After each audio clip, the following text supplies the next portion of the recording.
Good morning. Good morning sa inyong lahat. Kumusta po kayo? Ngayon maglilinis muna tayo ng isda. Isda, di ba?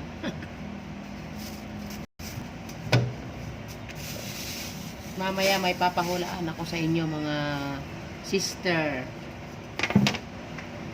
Mga kaano ko, mga followers ko, i-comment nyo dyan sa baba kung ano yung tawag dito sa ipapakita ko sa inyo, kung familiar sa inyo yung buo na yun.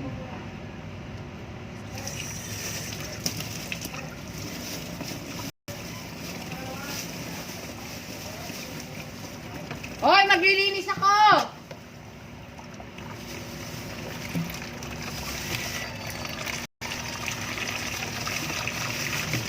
Kinigawan ko ang asawa ko kasi baka patayin yung tubig. Maglilinis po ako ng ng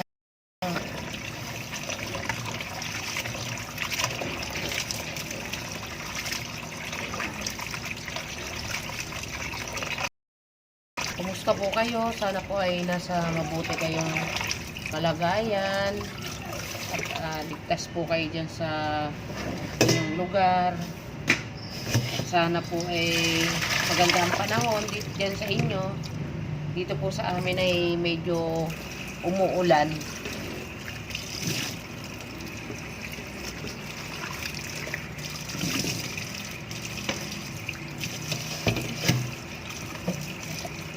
Kagabi pa po dito umuulan sa amin.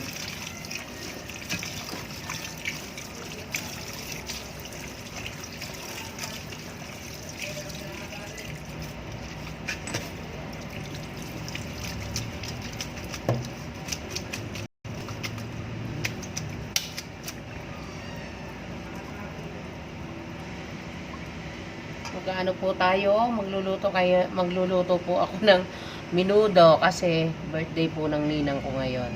Kaya magluluto po tayo ng isang ulam lang at meron tayong pagsalu-saluhan mamaya.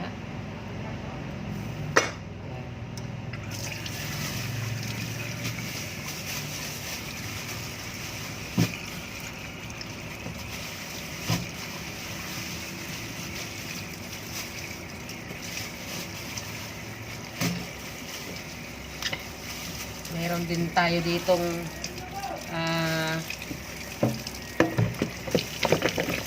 paa ng manok, tsaka tay ng manok, tsaka balunan. Ilalagay po natin to sa sopas. Masarap po kasi ito sa sopas. May mga buto-buto.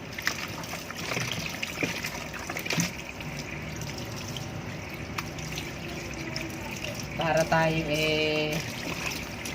merong mahilig na sabaw-sabaw kahit pa paano.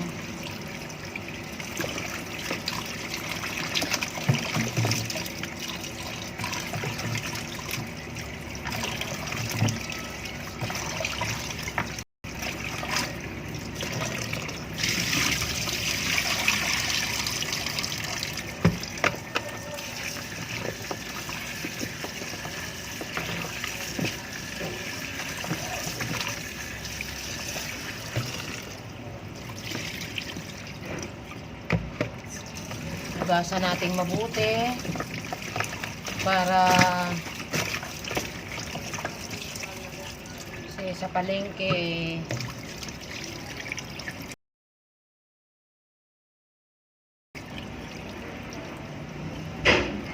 ayan, bukas na yung ating panang manok.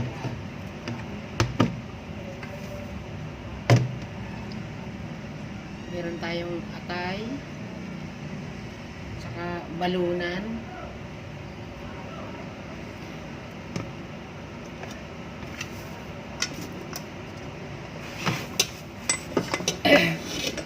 Ay, sorry. Maingay. meron tayong dito po sa amin ay manabibili ng ganito. Ngayon, dalawang ganito po ang binili ko para ilagay natin sa sopas. Wala. Ano lang yan? Alimang araw na lang. Taga. Ay. Sige po, update ko na lang kayo mamaya.